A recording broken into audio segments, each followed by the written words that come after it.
আচ্ছা, যদি বলি যে ভর্তার মধ্যে আপনাদের পছন্দের তালিকায় কোন ভর্তাটা সবচেয়ে প্রিয়, আপনারা কি বলতে পারবেন? অবশ্যই জানাবেন।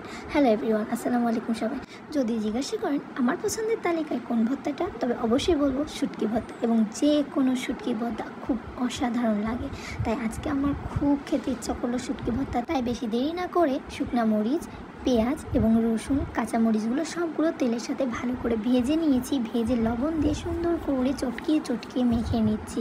একটু সময় লাগবে কারণ মরিচগুলো খুব ভালো করে ম্যাশ করে নিতে হবে। আমি এই জিনিসটাকে ভালো করে চটকে চটকে চটকে মেখে নিচ্ছি, এবং যখন আমি মাখাচ্ছি তখনই মনে হচ্ছে যে আমি মাখাটাই খেয়ে ফেলি, এতটা মজা হয়েছে। এবং এই মাখাটা আপনারা চাইলে প্রত্যেকটা ভর্তাতে অ্যাড করতে পারেন। এবং আমি এখানে মিক্স শুটকি ইউজ করেছি, মানে সব ধরনের শুটকিগুলোকে আমি একত্রে করে আবার চটকি করে মেখে নিয়ে গরম গরম ভাতের সাথে খেয়েছি। এত মজা! আপনারা অবশ্যই ট্রাই করবেন। ট্রাই করে আমাকে জানাবেন আপনাদের কাছে শুটকি ভর্তা কেমন লেগেছে এবং কার কার শুটকি ভর্তা সবচেয়ে বেশি পছন্দ, অবশ্যই জানাবেন। তো থ্যাংক ইউ।